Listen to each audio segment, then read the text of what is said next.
They say that there are 3 levels of conversation. Level 1 is when people talk about other people. Level 2 is when people talk about events. There's nothing wrong with either of those, but this is Level 3 Studio. Level 3 is when people talk about ideas and what is possible. Welcome to Level 3 Studio, a.k.a. Chef Jay's Kitchen, a.k.a. the Innovator's Oasis, where we feed your body, feed your mind, and without a doubt, feed your soul.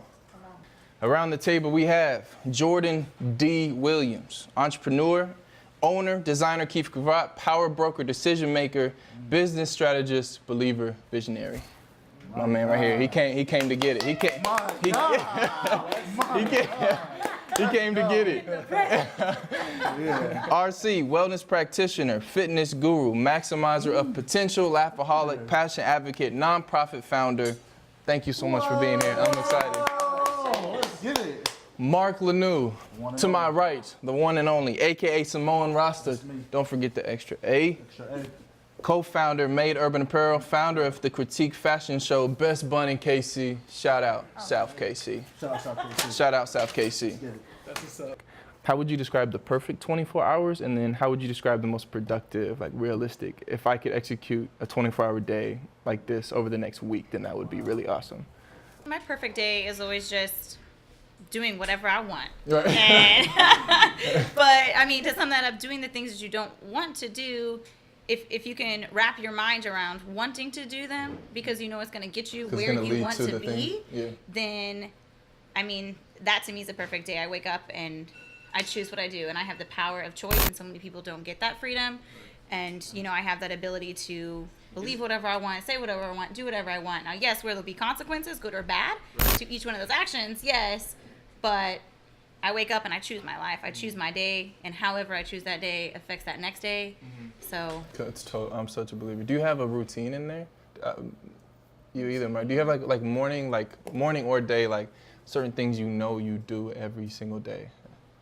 There's things I wish I could do. What would that be? I wish I had time to meditate. Thanks. wait, what do you mean to have the time though? Like, because how much, right? Meditate? Like, exactly. What does that mean? And then how much time do you need?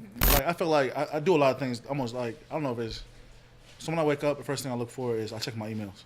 Like I go straight into business mode. Like the moment your eyes laying open. in bed, alarm goes off, and you're like, oh, I got 500 of Dead serious. that. I get it, boom, boom, boom. I check. Are you saying you wish you didn't do that, and that like first thing in the morning you would step away? And... I think as I've gotten older, I realize how important it is, kind of like to focus on like that inner peace.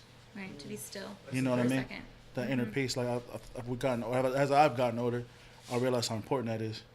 Like, and being a business owner and entrepreneur is like you're very limited on your inner peace because you're so focused on the go. Bam, bam, bam. Make sure this right. Make sure this right. So yeah. So that's why a lot of these entrepreneurs, like business owners, they stress a lot.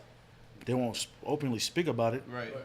But they fight all kinds of battles every day. Right. Because just the world we're in today, 24/7. So if you're creating something in that world, it's all times. You know. Yeah, all the time. Yeah. It's like you almost forget the most important things, which is yourself. Mm-hmm. Jordan, what about you, man? Would you have a perfect day? Do you have a morning routine? Like what? I mean, I do have the perfect day. Now, I have a very... Right, he was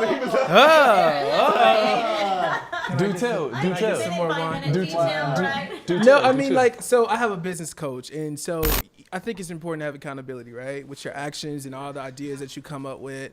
And so I do have a 24-hour day, but before I go there, I wanted to just piggyback off of the topic that we were talking about, meditation. What I've learned is acknowledging it throughout the day versus like marginalizing it into your morning or at your night. Because I would do that. I would wake up, but it didn't seem like it was connecting with me throughout the day. And so like when you would be at your busiest point or just random? Like for example, I had a client that I met with, and I just needed to pray. And so we opened up the meeting in prayer. So it's like when those moments, and again, being aware of who you are, what you do, how you act, and what's important to you, I think you just take advantage of those moments when they just come.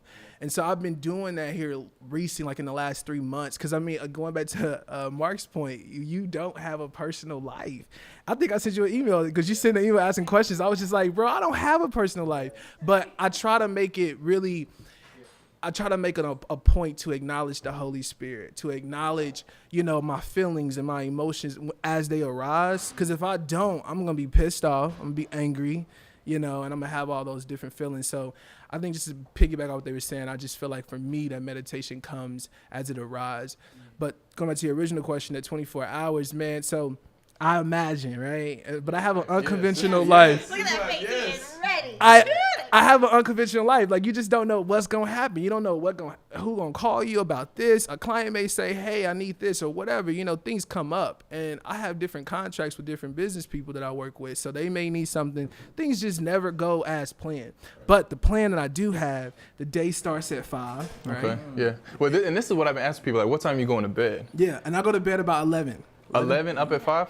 Okay. About 11. If I get about I go to bed at 3 up at 4. Yeah. Okay. Oh, yeah, all right. 11 and 5. No, that's do good that. enough time. If I get at least 6-7 that's a hours good of amount of sleep, time. I'm Yeah. good. I'm gold. But I take naps throughout the day, though. That's so important. Like 20-minute power naps? Are you out for like 30? No more than 45. I do more than 45, I'm done. You're right. I just ain't got no energy. My life is over. But the day starts at 5. I go right into work. I can't take on the meditation. I just gotta go right. Like you said, when you wake up, is it because it's pressing on your mind? Like you can't. Gotta not get it think about done. it, Yeah. Wake up. Tried to do the gym thing, but yeah. So 5 to like 7:30, I'm working on emails, responding to pretty much things that I need to finish up from the day before. And then I move into from 7:30 to noon. It's supposed to be business development, just developing the business, understanding what my motto consists of, what relationships I need to be working on. And then I take a lunch. Again, this is a perfect day. Right. Thank you, 12 sir. to 1 should Yes, be sir. lunch, and then 1 to 5. Are you saying on a perfect day you eat lunch? Oh yeah, literally. Like some most days I would days go without eating. Oh yeah. I get a cup of but coffee and I'm good. Keep it moving. Get some Facts. bread or a little granola bar or Hopefully you something. find right. Hopefully you walk past something on the way to wherever you're going. Or No, you're really. Yeah. Or somebody schedule a meeting and you like, yeah, let's eat. Let's go eat somewhere. It's on you too? Okay, let's do it. Let's go. But from 12 to 1, go to lunch, and then 1 to 5 is my design time. And this is a Monday, Tuesday, Wednesday thing. Thursday, Friday, Saturday is sales. So 1 to 5 is kind of like my time where I conduct designing or I'm meeting with clients and doing consultation. I'm trying to be more like, look, I can't meet with you right now. Some of my clients call me whenever, and I'm like, bro, call me Thursday. But I'm such a personable person. Like you was talking about earlier. I'm you don't likable. want to miss that moment of just building the relationship. And I like to talk. As you can see, I'm still talking. So it just works. It just works. Yeah. But from 1 to 5 is that design and consultation time. And then from 5 to 7, I allocate to just meetings. Because I have like a lot of people that I run into. And then I spend some time with Generation Rap. So having mentees and being in charge of like all these different things. And then I'm also a leader in my church. Shout out to City of True Church, the hottest church in the city. Shout out to Pastor 83 and Lady J. But that's your church? That's my church. Oh, is it? Oh yeah. That's the church. That's the church. But anywho, so yeah, and then from 7 to 9:30, just kind of reflecting on the day. Like, what did I mess up on? What did I miss the mark on? What could I do to make sure tomorrow is better? And head home, talk to I'm dating right now. Okay. I think that's the slight shout out, right? Yeah. Nah, I ain't gonna release her name. Slight. He just want to acknowledge her. So that she knows. Yeah. One of them. That We'll keep her that he name under wraps. acknowledged her. But so talking to her, I think it's so important, like, doing life by yourself and having a business by yourself, that's like really challenging. But I literally said, I got to start dating. I'm pushing 30 in a couple years. I need to be aware, of who I'm going to spend my life with. Yes, sir. All right, so let me try to drive this in to get more practical. This is my question. How do you figure out, or what do you see that catches your attention? I need to read that email. Like, what are the things that are like most practical in your day-to-day that you need to give your attention to? Money. I mean, at the end of the day, just first thing I check, I know every time I make sales, it comes to my phone, right? So when I wake up in the morning, I'm like, well, how much we make last night when I was asleep? You know what I mean? Like, I don't know, like, I like what I do because I feel like being a business owner is like, you really living your dream as far as like making money 24/7.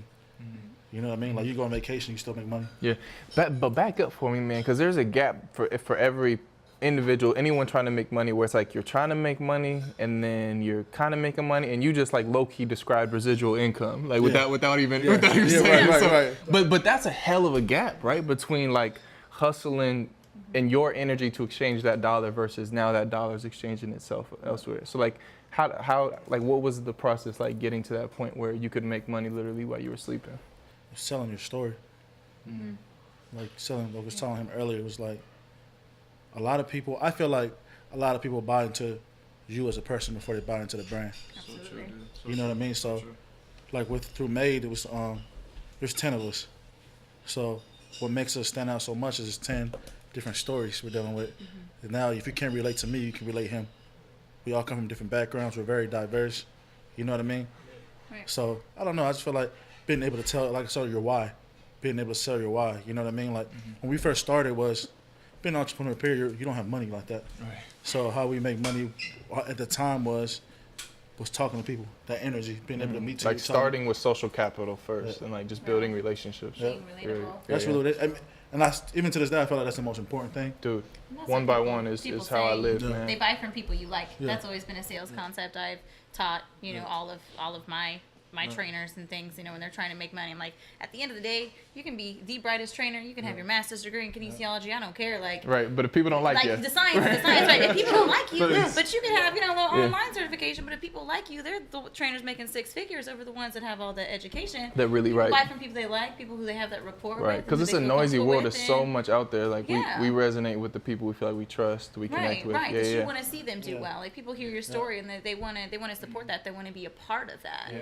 And everyone wants to feel a part of something. And yeah. What? So speaking of like trainers, like what is that interaction like for you? Like how often do you engage with trainers? Is I yeah. mean, in your question, it does tend to happen, and I found myself, the higher up the executive chain I climbed, the less I found myself interacting with people, which is the most important part. So I have to consciously make sure that I step out of my office, and I'm like, even I found this shift in my culture and even in my own mindset when my office went from the corner over here that was a very high traffic place in the gym to a different location in the gym where now I was more isolated, and I found business falling slightly because I was now Like over here. you're thriving off And I of was in this room, and where that business builds is interaction. right. I'm like, I need to go Bump-ins. outside Right. of my little door here, and Yeah, the people definitely. can see me and they're walking by, but I'm here, Right, and to go and give those high fives and talk to people and just be physically present with my employees, chatting with them, just hanging out with them.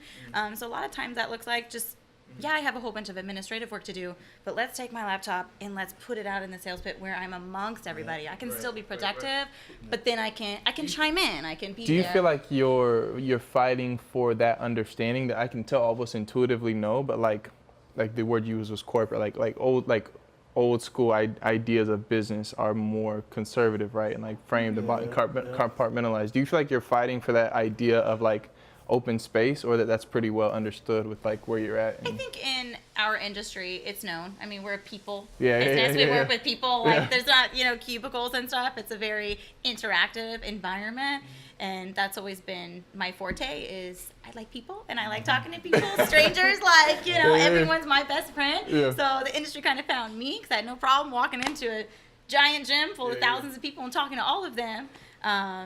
But leading by example, if you're a leader, and that's my strength, I have to show my team that, hey, I got here to the top because now I'm in here and I have so much to do, but I'm still choosing to right, spend time. watch, do as I do, not as I say type thing. I Absolutely. can't expect my team to go out and, prospect the floor and create a good positive culture and be high energy and talk to every single person that comes in that door if I'm not standing at the front desk greeting every single person. Exactly.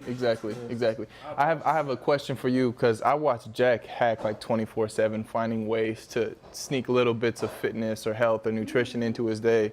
And Mark, you brought up a point, just trying to be healthier, like trying to make that like a consistent part. Like, so aside from it, maybe like having it as the profession is like the perfect like excuse to always, but like I'm always there. I'm always ready. Like at any point, I just like 10, and then just like go back to my office. 10 restaurant pieces. Right.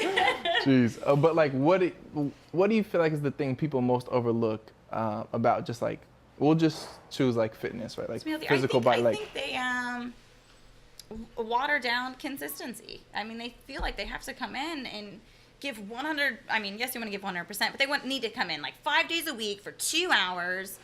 I'm like, it's a deposit every single time. It's not an instant gratification concept. So a lot of it's the mindset, like seeing the long road. Right. Show knowing up. that- The hardest part is just coming to the gym. I mean, Oh, yeah. once you're there, you're going to move around. Right. Like, even if you're walking on a treadmill or sitting on a bike, doing emails where you're sitting on the bike, you're still moving. Right. So it's just getting there. It's like, oh, I need to go home, or I don't have time, or, oh, I'm running so late now, I'm only going to be there for 10 minutes. Whatever, 10 minutes, and still come. do 5 sprints. Right. You could have been 200 calories in 10 minutes. So just making that choice and having that discipline and understanding it's not, and it's actually funny because I've seen, you know, over the last decade, I've trained all types of clients, you know, from teenage to elderly, you know, you name it. And I find that I was just talking to a lady the other day, the millennials tend to get fewer results because they're so instant gratification. They want it now. Whereas Like your seniors, like you'll see them drop off and like come right, for like they're a like, oh my month or gosh, whatever. I only lost 2 pounds this week. And I'm like, actually, that, you know, you like did that on the week after scale week after week, of, right. you know, your calorie deficit, 2 pounds is an accelerated goal. You are on track to progressing. If you keep this in 2 months, you're going to be 10, 12 pounds down. But they're like, I only lost 2 pounds. And I'm like, yeah. You know, they get frustrated. When, you know, the elderly person's like, I lost a half a pound. All right. Like, you know, I can balance on one leg now. And they stay consistent. And they understand that work ethic of small little deposits. Every day you either work out and you put, you know, a penny in, or you don't work out and you take a penny out. And at the end of the year, daily. What do you have? Jump in on that, because I think that's something that's huge that I've noticed is like instant gratification versus delayed gratification. And being able to like know that what I'm doing now. A lady was on the show and she put it so eloquently. She said, I start every day like I'm doing it for the next 20 years, Adrienne Haynes. And I was like, oh, like in your mind today, it's like I'm doing this so that I can reap it 20 years from now. And like you connect with people differently, you behave differently, you make decisions differently, but that takes a certain type of mindset. Like, how have you all been able to, even if it's like you feel like it's to the slightest bit, like execute delayed gratification? I always write, I'm that person that writes everything on my mirror every week, you know? And it always says, make future you proud. Like, would you do your day as you would do it today? Like, in 20 years from now, is me going to look back and say, damn, you didn't really want to do that today, but I'm so happy you did, girl. Like, thank you for that. Or am I going to be sitting back looking at myself like, girl, you should have just done that. Like, now look at you. Like, you know, like. So just make future you proud. Right. I have so many. I want to ask you a lot, dude, about market research and some other things, because that's what I'm been paying a lot of attention to lately. But I'm curious for you, man. Like, what you can, like, if you have a goal set out, or like delayed gratification, like how do you keep going, man? Why I keep going? Or sure, you can go. You can jump straight to why. I mean, I have a lot of goals. I think one of my biggest goals is being able to rebuild our house back home in the island, and being able to rebuild the elementary school back in our village. So our village put less than 300 people, and so there is like a, you know, I will almost compare it to like man, I don't know, almost like now that I'm out of it, looking outside, looking in, it's almost like the slums. You know what I mean? Like, a lot of families don't have electricity. A lot of people don't have running water. We use the waterfall behind. So growing up, that's how our clothes was washed. Was the waterfall behind us. We didn't have washing machines. So like, I don't know. I come from like a crazier. It's a lot different than where you're at right now. It's a lot different. So everything that I'm doing is being able to give back from where I came from. So like I was joking around with someone about the lawnmower. I'm like, bro, back home in the island, you had a lawnmower. You was rich. I swear. Yeah. We would cut like a whole front yard, backyard with this weed eater. So to me, that was a normal thing. Like my uncle pulled out. A weed eater? Yeah, bro. Wow. The whole thing, like 100 yards worth. Dead serious. It was normal. It's normal. Yeah. You know what I mean? So my uncle moved back to the island.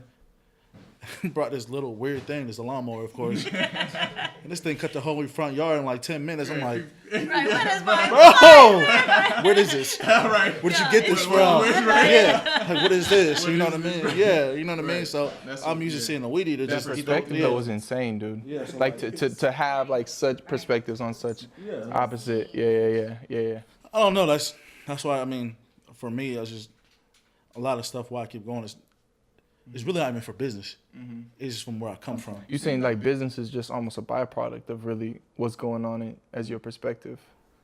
Like you have to do the business. Like business is just to serve the purpose of. Yeah. Well, let me, and we'll transition back now. I want to hear your thoughts. Like, why this business? Which for each of you that you do, like you could there's so much going on in the world. You could literally do anything in this universe. There's so much stuff. Like, why are you focused on the thing you're focused on? And then like take a moment to like really describe what it is you're focused on, whether that be through the market or through some industry or through geographical space. Like what's the thing you're really focused on? For me, when I got into this business, I'm gonna be completely honest. I had no idea what I was doing with business. I didn't even know what a business model was. I didn't know anything. And I literally what got business are you describing? Keith Cravat. Which is like what type of business? Like what So type it's a fashion retail. We fall in that sector of men's furnishings, if you will. My thing is, I have my whys, right? And so I was telling Mark earlier, it's rooted in the idea of conversation starters. So when I got my start, I was in Chicago. I was known as the bow tie guy. I went to Columbia College before I dropped out, and I moved back home to start the entrepreneur journey. Anywho, so what I realized was when I was in Chicago, my bow tie brought so much attention to me, and it allowed me to be distinguished. It allowed me. Oh yeah. Every day. He was changing. Every day. Are you crazy? I would wear a bow tie to class, and then I would wear Friday, it's the parties or whatever. I would change my bow tie. People knew me as Bow Tie Jordan. I had a bow tie on. I had like the day to play, if you will. I used to say stuff like that. But anywho, but yeah, so I lost my train of thought. What were we talking about? Bow ties? Like why have you chosen? Oh, conversation starters. There we go. Sorry. I was missing sauce. Yeah.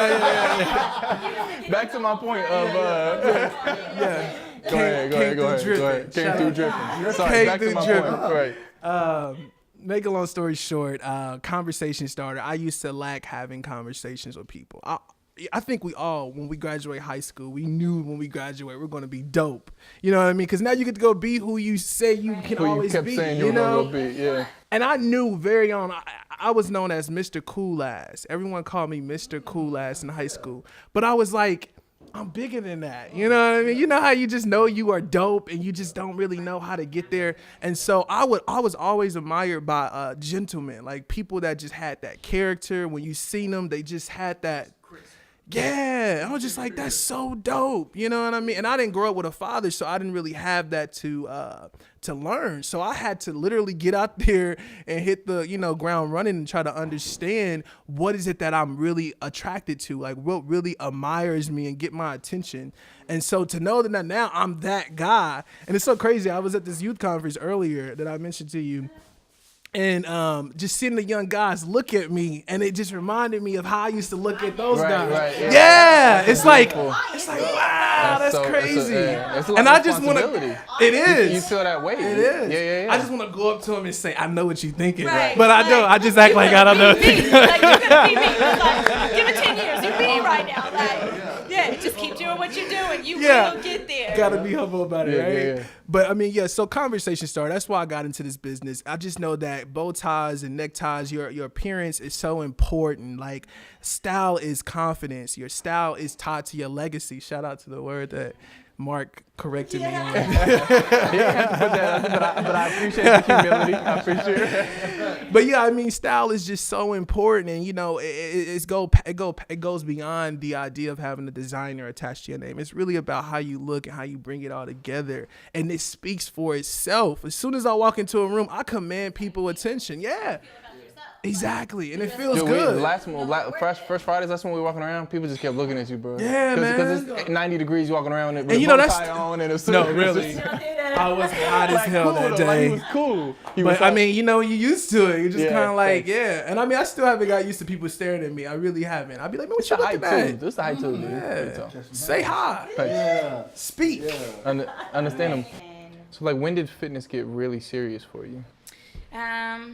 I found myself at this 21-year-old midlife crisis. This was the second one. I had a midlife crisis 18. I had it at 21. I've had it again at late 20s. They're just all over the place. You're not doing it right. If you don't stop, just check yourself every once in a while. Right? Yeah.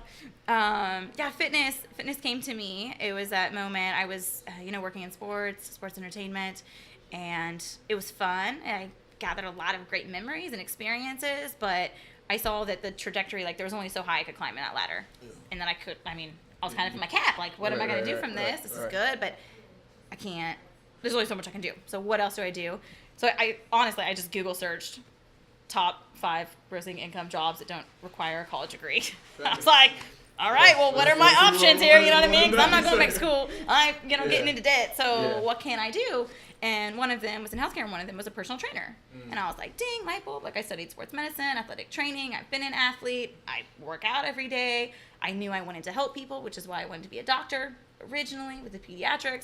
So I was like, it's brilliant. Like, I want to help people. I love fitness. I like making my own schedule. I like wearing sweatpants, pajamas to work every day. Like, I can do this. Like, I can do that. Yeah. I'm personable. I heard at the time, did you know, like, that hard work, the skill of like hard work would pay off there, or were you like, I'm gonna just take this risk? No, absolutely. No, I knew it. I had 3 different jobs at all times. I lived that 4 a.m. to midnight grind for daily. and then that's when I moved here. I was like, hey, yo, man, I'm not gonna start work till noon. Right. Like, I did my grind. Like, I'll work hard, but it's gonna be. Yeah, place has a big impact on your work ethic, on your perspective, on all those things. Just for the sake of time, Mark, man, why the market you're in, man, and like what's most interesting about it to you? So it's funny you said risk though. Before we get into that, you said risk. I feel like I live my whole life now. Just risking it all. Why not? Right. Why not? Yeah, I just feel like Why not? Right. yeah, You take that small one. Was there a small one for you, and then like you're like, oh, I survived, and I'm alive. I'm gonna do it again. all of them been huge. Yeah, Seriously, you know what I mean? Like the biggest risk I ever took was starting a business with strangers. So Was it the same situation though as her, where like you could not do it, or were you just were you like, hey, I'm gonna give this a shot? So it's weird. So I want to tell people this. So I feel like there's always I had 2 options. So when I was look at like things and risks, there's two ways it could go. So the first option I had was if I invest all this money into Made, which was just an idea a few months ago. Right. You know what I mean? Like big facts. Yeah. Like when you really look at Yeah. the lifeline of it. Exactly. And I've known this dude for 3 weeks. So I'm like, and at the time, like I said, I was homeless, so I was bouncing around a lot. So like, man, I'm starting to save some money, and I'm about to go to K-State. I'm like, I always want to be an engineer. So I'm like, I got into the engineering program. I'm excited. I'm hype. I'm about to go kill it. You know what I mean? I've told all my friends in middle school, high school, I'm gonna be an engineer one day. Yeah. And when I you know what I'm saying? When I graduate, I'm gonna give y'all that call, like, hey, I got that check. I got it. Yeah, everything paid for. You feel me though? So I'm like, I got it. Engineering was like the way things I want, but it didn't work out that way. So life is very funny and weird way of humbling you along the process. So things that like I said, back to the Made part, saved my money, go to K-State, and this opportunity came to start this business with 2 dudes I didn't know. Some random white dude I met at work and this random Asian dude I met at work. They knew each other a few years before. They didn't know who I was, so I salute them for giving me opportunity. Really, right. You know what I mean? Absolutely. Yeah, see the potential. So But where right. you could be, Absolutely. Right. So the option was, this is literally 1 block away from my store. We're at the Bank of America. I'm like, we're about to open a business account. I'm about to invest this money. And I'm like, what the hell am I doing? Why am I here? Yeah, it's like, How did I end up? What's going on? Right. I was like, man, I'm sitting here, dude sitting over here, the other dude sitting over here. I said, I don't even know these dudes. Right. You know what I'm saying? Well, do you like what was it that were you like? Oh, my bad. Let's go back to the option. My bad. Go back to the. My bad. I keep going off here, so my bad. I'm just like, why? Because all of us face that moment, dude. But I think so many people walk away from it, and that could have been the right. Like, what if you just got up and walked away, right? Or what if like she didn't go? Like, what kept you there? And like, What was that? Fear of the unknown. Right. The fact that I didn't know was like, now I didn't want to live life, be like, oh, I should have. Like, man, what if I would have did that with them 2 random dudes? You know what I mean? Like, I would never be here. I wouldn't be in this room. You know what I mean? Right. And so when I was sitting down at that bank, I told myself, like, man, if that's all this money, I'm like, man, I'm still sleeping on the couch. What am I doing? I'm about to put this money in on this business. I'm like, it go 2 ways. One way is I lose all this money, right? And then I go broke again. But then the word was again. What? I've been there before. I got my money. Hey, and I survived. Here's the thing I always say, like, I don't want to go back there, but I know I can make it if I have to. You know what I mean? Yeah. Right. So that was the option. I'm like, I go broke again. I'm like, man, I'm broke now. I've been here. I know what it feel like. Right. But if I take this risk and it takes me somewhere else that I've never been, I'm like, man, I don't know where it would take me. Right. So I'm like, I really want to know. So in terms of your market and in terms of your like, why clothing, right? Why apparel? Like, like, was it on their side? Was it on your side? Man, Like, you know what's funny? I was never into fashion. I feel like it's so weird to say this. I feel like it was God's plan. It's weird. So there's 3 of us. We've never worked the same shift before. how did y'all meet? Like, At what a was- sprint. We worked together at Sprint. but like, if y'all never was on the same shift, like, how did y'all? We just randomly worked the same shift, the closing shift. Oh, just one Bro, time, randomly. And then the dude, the creator of Vu Radley, the week after he left for Vietnam. He's from Vietnam. He was gone for like 3 months. You see what I'm saying? Yeah, there's no reason Bro, they should've. so I just feel like the universe had like a funny way of like, this is it. Like, it's going to happen right now. And it's up to y'all to pursue this or for y'all to let it go. Take it or you gonna let Give it you all go. the Yeah. tools in your hand. It was literally just like that. I mean, I'm literally sitting on the couch watching this dude count money. Vu's in the bathroom coming out. And I was just laughing. He was like, what's funny? I said, did you see that dude walk in with that shirt on? He was like, yeah. I was like, I started laughing. I was like, can you believe he would pay money to wear something like that? That was We it. can And you do were that. like, You you were out like, here you were wearing like, wait. Dead serious though. And he started laughing. He said, bro, I thought the same thing. And I looked at him like, oh, we own something. Right. I said, I could do so much better. He was like, me too. I said, so you ever thought about starting a clothing line? He's like, yeah, I tried. It didn't work out. Right. So I'm Because me. that's the story of like 99.9%, right? Yeah, and me, I'm already on this cloud 9. I'm ready to get it in. I'm like, Right. I haven't tried, right? So Vu comes out the bathroom. He's laughing. He's like, hey, are you guys talking about a clothing line? I was like, yeah. He was like, doesn't work in KC, bro. Nobody here buys clothes. Ooh, 10. And so both of them are like, there's negative energies going over there. I wasn't trying to be part of that. You know what I mean? Right. I'm gonna sit on the couch like, nah, I don't need all that. You know what I need- mean? right. I was like, bro, we should try together. We've never tried together. Again, I only know these for 3 weeks. They're looking at me like, bro, we don't even know you. Right. You know what I'm saying? I'm like, why would we even give you a shot? I'm like, listen. And they came up with this idea. They was like, dude, a few years ago, he has the idea of coming up the Mophie case, the Apple. Right. She's like, dude, we had the idea 3 years ago before it came out. As soon as he said that, I said, bro, imagine if we start a clothing line now. Right. Don't you. Right. So that you Somebody don't have else to will have do it that if you moment don't. again. Bro, No. I literally looked at them. Imagine if you start a clothing line now, and they got real quiet. They looked at each other. It was like, I was like, imagine we'll be 3 years from now. Right. Imagine where this Right. random clothing line will be 5 years from now. Right. Right. Very next day, we're eating at Denny's. Going over everything, notebooks, bam, which, boom, whole plan. And for 7 months before we dropped, we met every week and we talked every day about the clothing line. But the wave, the energy was there. The momentum was going. It was too much energy. You know what I mean? So I was like, and I was telling my family, I was telling my friends, like, yo, I want to start a business. Like, you're crazy. You're drunk. What are you doing? Good.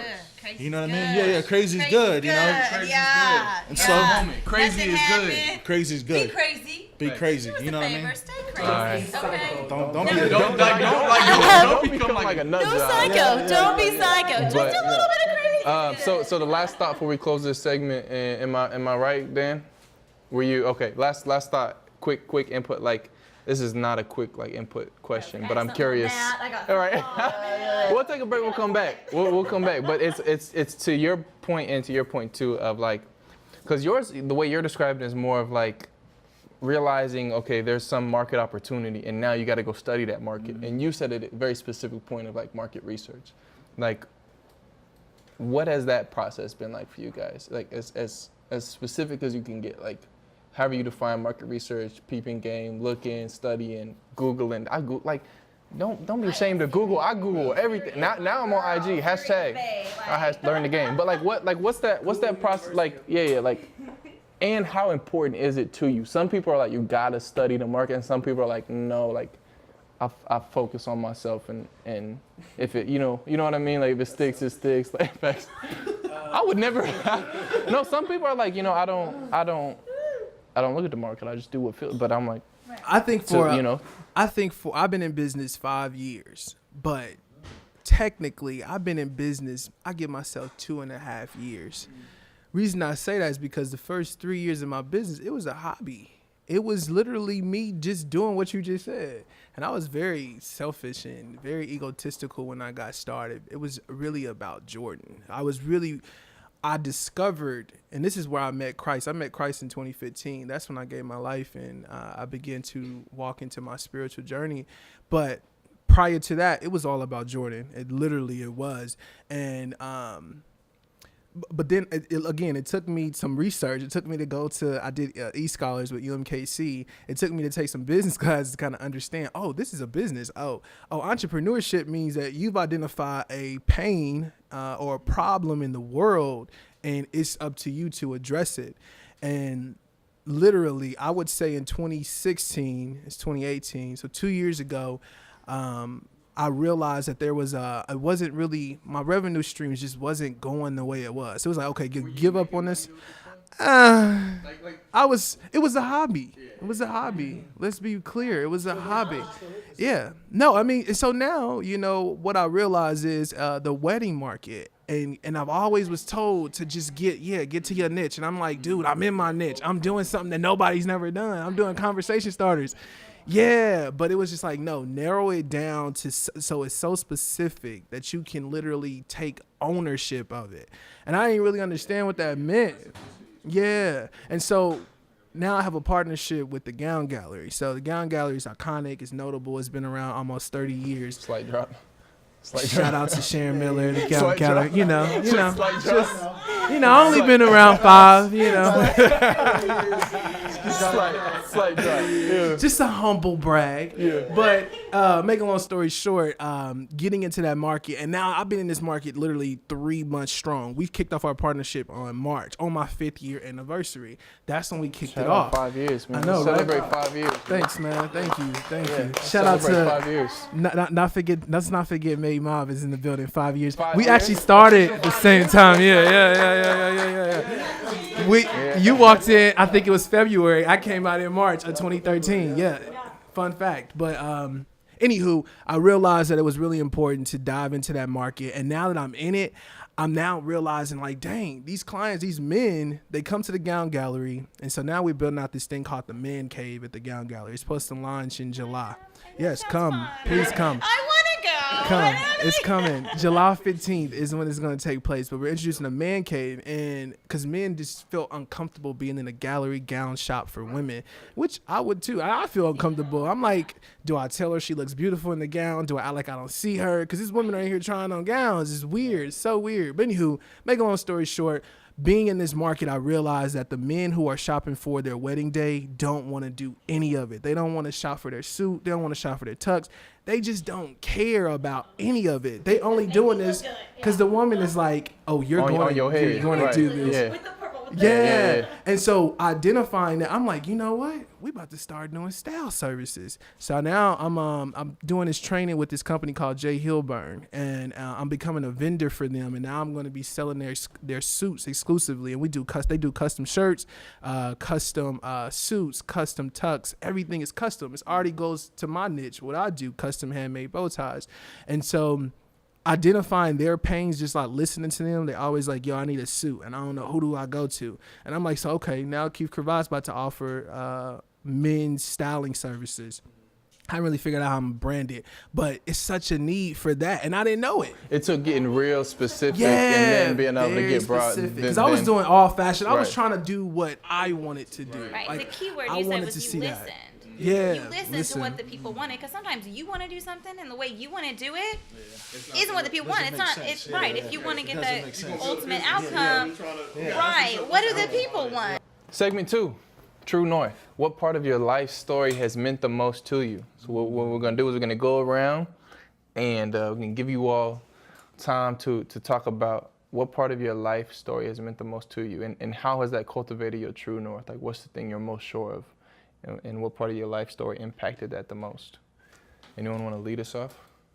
I'll start it off. I know my answer pretty certain. I would say that it was my early childhood, early adolescence. A lot of adversity, in the sense that a lot of people, didn't know about, a lot of struggles, a lot of abuse. And for the first half of my life, I definitely felt like that was something that held me back. And it took me all the way up into my mid-20s to really realize that those were my power years. Because without those struggles, without those lowest of lows, that I could really appreciate the highs and what it meant to be happy, and to find my purpose of helping other people find their happiness, and understanding that my purpose is to spread joy.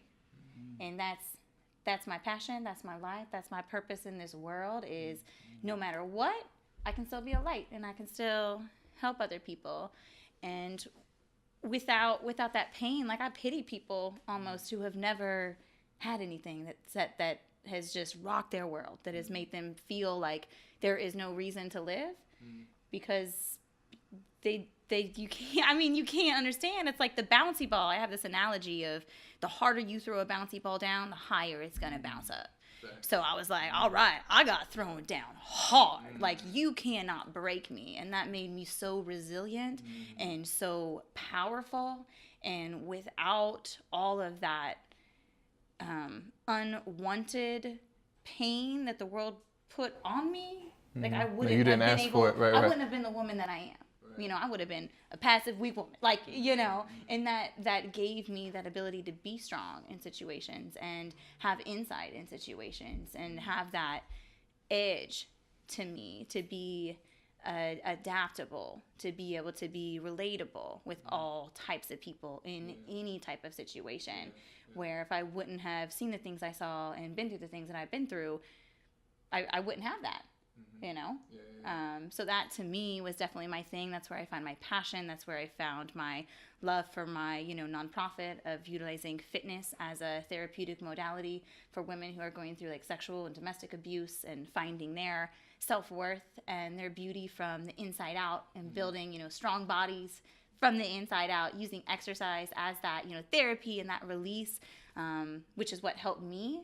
And again, it's just a big story. Everything happens. I wouldn't be doing the job that I'm doing if I wouldn't have been hurt, and then I wouldn't have used exercise as my release, and then I wouldn't have ever found my love for exercise, and then I wouldn't be training, and then I wouldn't be owning gyms. Like, it wouldn't, you know, without that, I just wouldn't be who I was. So I would say that all of my hard times were absolutely by far my best times. You know, at the time, you're like, this sucks. But then if you can get through it, and that's what I tell everyone, you know, when I just recently, actually this last weekend, had an encounter with someone, and there is, I mean, I can't even explain. I can't even bring it to words. If you've ever sat down and you've seen someone hit that point where they realize they are going to change, like, have you ever seen that look in someone's eyes?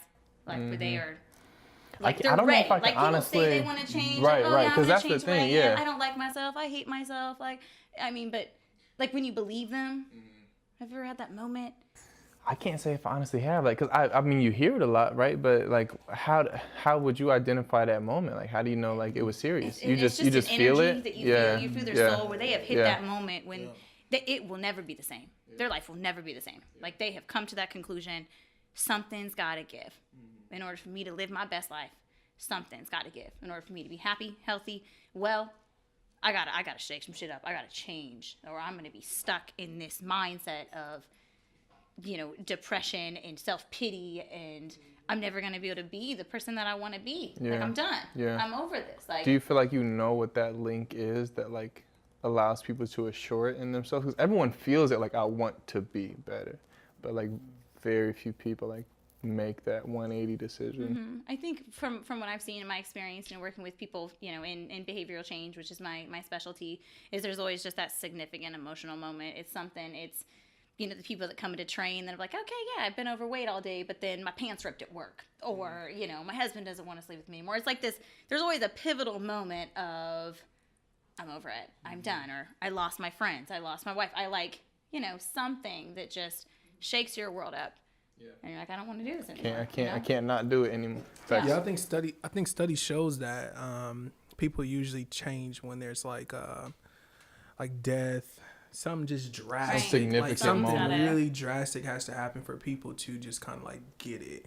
Yeah, it's so unfortunate though, right? But it's Right, like at the same time, can it just be like nice a small and happy, and Nah. We don't have to go through all the bad to appreciate you gotta all the feel good. it. Like, can I You just gotta bounce feel up it. high without being thrown down? Like, that'd be great. you gotta feel it. Teleport up. But Gentlemen, we are down to 2. What was the question again? What part of your life story has really meant the most to you? I mean, my story is still writing right now. I Facts. don't know. Every day. I would say my legacy, realizing that word and what it means, and how it's rooted in, you know, wealth, and it's rooted in carrying out what the family has already done, going back to my ancestors that I don't even know, you know, and tapping into that and having these talks with all these old people in my family and just listening like you are right now, listening to us, right? So just kind of like taking that for what it is and like paying attention to the signs and like coming aware of where the family is now and how it's so important for me to take ownership of it. I'm the oldest grandchild of this generation that stands now. And before that, like I come from a family of like hard workers. However, we had this is something that I've learned through my spiritual walk and being in relationship with Jesus. We have this fear. So it's this curse that has been, hovering over our family for years, and it's fear. It's rooted in fear, and it's really sad because my uncle, he had a full ride scholarship to some school in Nebraska. I forgot the name of it, but he had a football scholarship. My auntie, she had a full ride scholarship to I think Jackson State for track, either Jackson State or Lincoln, one of those two. She didn't go. He didn't go. My mom, she had her own business. Or my grandmother. So mom, dad wasn't there. Sad story. Grandparents raised me, which was my dad's mom. So I grew up with my dad's family. Just met my mom's family like a few years ago. But make a long story short, what I realized is there's just this fear that hovers over everyone in the family, and it's up to me to break that generational curse. And I realized that. And when I began to dissect it for what it is, I'm like, dang, Miko was supposed to be like a big track star, and Day was supposed to be this NFL player. My mom was supposed to have this beautiful salon, and but everyone had this blue collar mentality. If a man ain't gonna work, he ain't gonna eat, and he had to go to get a job. I remember, and all my family worked for General Motors. All of them, literally, like I'm not kidding. If they don't work for General Motors, they're an affiliate. Like they make the seats for General Motors or something like that. General Motors writing that check. So I remember when I graduated high school, my grandmother, she's like the root of this, right? She's like the leader pack of the whole General Motors clan. And I told her, I was like, I'm not working at General Motors. I'm just not doing it. When I say she was infuriated with me, like she couldn't stand me. Like she was mad at me for weeks. And I would say just recently, maybe in like the last year, she came around to the idea that I'm an entrepreneur. She's finally accepted it. Like she's finally coming to my events and supporting me because she realizes in her mind that it's working. But I had to take that step and break that fear. So for me, it's just really coming to the terms that there's a such thing as legacy, and it's up to me or whoever follows after me to continue to carry that torch. Because if it don't, then the Williams legacy dies. And so when you consider everything that our family members went through and put in the work, and we just gonna stop because of fear, nah. If it's just fear and it's not no one, holding a gun to me saying, you can't do this because if you do, we're going to kill you. And it's just an emotion. It's just a feeling. Oh, I can combat that all day. I could do a little prayer and walk into some faith and bow. It got, whatever I do. And so, I think the biggest issue now is trying to instill those same practices into my brother. He just graduated high school. But he's, I just feel like this young generation that's coming after us, they're just so hard on themselves. And I know I'm hard on myself too, but they're so hard and they're so hopeless, but yet so intelligent. Creative. Oh my God. The creativity is off their mind. The creativity is off the chain. And I be listening to bro, and he be coming at me, like he say things and I'm like, dang, like, who you talking to, bro? Like, but it's like he challenges me, but I'm just like, dude, all this talking you do, all these ideas and these thoughts you have, do you ever put that into what you could do? Like you always telling me where I'm missing the mark, where I can be a better brother. And I'm just like, dude, you're so smart, but you don't apply those same principles and those same tactics that you expect of me to yourself. And that is just so frustrating. And I learned that just and then they're very individualistic. They are very one-sided. They don't believe in collaboration. And so that's kind of like my issue, is just kind of bringing him into the mix and like instilling into him. And I told him, like, bro. If there was like one thing that you think he could do better, or that whatever group of people you're talking about, like what's the thing that you feel like is most, that could then unleash all of that potential? I mean, just acknowledging the fact that, you can collaborate. You can work Maybe other together. You're people. better The power of together. who? Like, We're so without better your team, without together. your people, like there comes a point you can't. Yeah. You can't do it without people. People are the most important thing. Like. And I know, like, I sit on like a lot of like panel discussions, or I go to like different high schools and we talk. And I always ask, what do you want to be? Like, I always flip it and say, I'm here to talk with y'all. Right, I'm not here to talk with you. I'm I here want to to talk talk with you. Yeah. I make that a point every time I go out and speak to students, and I ask them that question, what do you want to be? And we do this exercise. Everyone goes around the room and they say what they want to be. And I'm like, okay, so the reason I did that is because you just said that you want to be a game developer. You just said that you wanted to be an animator and you want to do graphic design. Bow. There goes your graphic designer. Right. There goes the person who's going to do animation. Right. You can't be the best at Let's everything. get it. Yeah, So and I'm like, what you're good at and link bring up the with team boy. I in. was like, Yeah. you gonna grow up one day and y'all gonna be some adults. Like, go for it now while you're young as hell, and no one is gonna stop you. I You really gotta feel like support. that's a responsibility that our generation has, though, man. I've been talking about this more. Is like we're old enough to like see a way of life in the older generation. Like, so we recognize the opportunity. Like, we couldn't be doing something like this 7, 8, 10 years ago, you know. And it's like we really have to teach those principles of like, man, the way forward is collaboration. Like, I know that past generation were pinned down by fear, but that's just a different game. You got to go get it. Mark, what part of your life story, man, has meant the most to you? So I always wanted to represent the underdogs. Right. I always liked to represent the less fortunate because I always had nothing. So, you know, when growing up, I lost my mom when I was 5.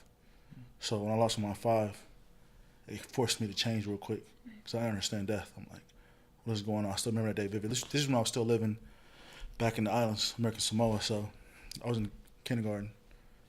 Grabbed me from school on his ride home. And my dad was by the water. He was just like quiet dude, away from everyone. I'm like, why are there so many people in my house? Hopped out, go in the room, and my mom was asleep. Clearly, she had passed away, right? But at that time, I understand what it was. But it forced me to grow up so fast. Like, that's one thing I kind of like, almost like, man, I wish I would have got to enjoy my childhood. Right. Because I lost my mom at 5, and then I lost my dad at 8. So 3 years. And so I'm like, dude, what's going on? And hearing my family fight over us. We're going to have to split the boys up. I was so young, like, hearing all this, you know what I mean? So I'm like, man, what am I going to do? And just like, you know, the people there are very less, like,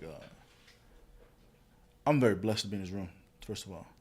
So a lot of people back home, they don't wear shoes. A lot of kids come home to school with no shoes, no supplies, you know what I mean? Like, they're very, very, very, very less fortunate.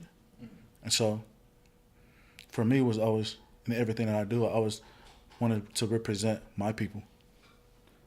Like, just because I grew up, I didn't want to be, like they said, be a product of your environment. I didn't want to be that, you know? And a lot of them are okay with that. Right. So, you know, like back home, there's a tuna factory. 90% of the people work there, make $3 a week probably. Like, there's, when I say poverty, I mean, it's pretty bad, you know what I mean? But they're so happy. It's weird. It's almost like weird because they're so happy. We're very family oriented. I don't know if you guys met any Polynesian or Samoans, but man, it's like such a big key for us is like family. We're very religious. It was weird. We have like this chain of command that goes God, our women, and then our family. Yeah, you know what I mean? You know what I mean? Like, yeah. So you know what I mean? Yeah. So like I always felt like the odds was always against me growing up. Oh man, I hated it. I was always pray about it. To be honest with you, even at one point, like I didn't even openly talk about it, but at one point I almost thought about committing suicide. I'm like, man, what more can I take? You know what I mean? Like all the odds against me. We come to the States, I'm thinking it's gonna get better. You know, and then my aunt that's in, she hadn't passed away. What originally brought you to What brought us to the States? Because my family felt like my auntie was my dad's next sister, up from him, older from him, was the only one in the position to take us in. And so he made her promise him at the hospital when he was passing away that she would take us in. So that's how we ended in the States. You had thoughts of suicide as a child? Or? Yeah, as a child. I was like 9. You know what I mean? Like I said, like so many odds was against me. Everything was against me. So I was just like, man, what more could I take? You know what I mean? I was just so young. So like that's why everything I do is from a different place. Like I felt like I was never supposed to be here anyway. So that's what I'm So saying. you just operating Right. from a different level. Yeah, that's what I'm from a different It's all level. upside. Yeah, I'm such an open book. Yeah. And that's, I meet a lot of people. They're like, they always gravitate toward me. And it was like, I don't know what it is, but you're very, you know what I mean? Everyone just feel your energy because I'm a very open book. Like, if you need something, I'm going to tell you everything you need to know. Because in all reality, I wasn't supposed to know none of this shit. Because it's all upside. Yeah, you know what I mean? Exactly. I'm like, well, I was never supposed to be in this position anyway. So what you need? Bam, hey, here we go. You know what I mean? I help people that don't like me. And I don't care. I'm like, hey, you know, if you need something, talk to me. If you ask me, I got you. And so even when I moved, like I said, even when I came to the States, like, oh man, this is going to be better. I finally got a break. Everything's getting better. It got worse. You know what I mean? Like I said, I got kicked out when I was like 15, bouncing around. It was crazy, man. But like even growing up South KC is like, even now there's like no opportunities. All the businesses left. Schools are shut down. And I felt like it was a repeat of where I came from. You see what I'm saying? So I'm like, oh, here we go. I've been here before. And I was like, man, I always wanted to never let that identify what I was. I say that a lot. You know what I mean? I'm like, man, I'm not going to let this again. You know what I mean? Because like, you know, it's so weird now. Like when I have my meetings now, you know, sometimes I see this in the city or businesses. When I start from Hickman, they're like, you went to Hickman Mills? Like, what was you? It's like, yeah. Like, what are you doing there? Yeah. You see what I'm saying? That's why like everything I do now, like it's funny to some people, but I always try to shout out where I come out of. I would say Hickman, shout out South KC. Like I always want to represent where people kind of lost that hope. So I'm just like, you know what? I want to be the voice. And no matter where you're from, what you're going through, you know what I mean? Like I got you. Right. I'm always rocking. You know what I mean? I love what you said about being the product of your environment. Like Yeah. you have the power to change, and you didn't have the choice of the circumstances that you were put under, but you had the choice of how you dealt with it and what you did with it. And, yeah. Dude, I used to always, when I started this agency, I used to always tell the students, which is how the name of the agency came about. I used to always say, I'm not going to let you be a product of your environment, but you're going to be a product of my expectations. And so the name of the agency was Relentlessly, Intensely Superseding Expectations. It was like, whatever I say, you're going to have to shoot past it. Yeah. That was a good segment, too. I would hug you. True North. All right, we're going to take a True love. We're gonna take a 2-minute break and we're gonna close out the show. He said, Boy, I'm sweating, boy. I done got too deep into this. I'm over here sweating like I got. Segment 3, Innovator's Toolbox. We'll go around the room. This will be super quick. Hopefully not very painful. What's one piece of advice? There's a whole lot you can choose from right now. What's one piece of advice you would leave behind to improve the experiences of tomorrow's generation? Okay, I would say Being perfect. overcome your limited beliefs.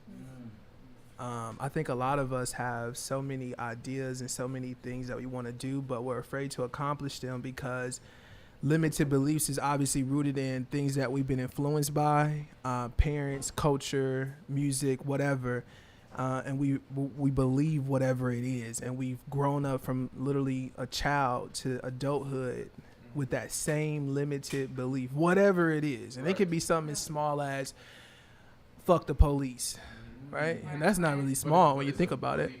It's a belief that is literally rooted in your mind somewhere in some capacity. And I think that addressing those things are so important to your success. Solid. I'm gonna go with create your own happiness. You have the power, to choose. Choose joy, State of mind. choose happy, right? There's not a door, make your own door. I just got one more. Talk to me. You said I got one more thing. Trust the process. I said it a lot, actually. I think I live by that. I think, you always run into something. Right. And I feel like failing, like it's okay because it's part of the process. I'm gonna go one in then on your thing of fear. Fear is a liar. Don't believe it. That fear and excitement are exactly the same thing. That fear actually does not even exist, but it's a choice that you make in your mind because, like, physiologically, the exact same thing happens. Your heart speeds up, you start to sweat. You're like, so if you can just tell yourself, this choice is making me excited. This job change, this move, this relationship, like whatever. I'm not afraid. I'm excited, not afraid. And if you just They say that there are 3 levels of conversation. Level 1 is when people talk about other people. Level 2 is when people talk about events. There's nothing wrong with either of those, but this is Level 3 studio. Level 3 is when people talk about ideas and what is possible. Thank you all so very much for joining us on another episode of Level 3 Studio, where we fed your body, fed your mind, without a doubt, fed your soul. Woo, woo, woo, woo, woo.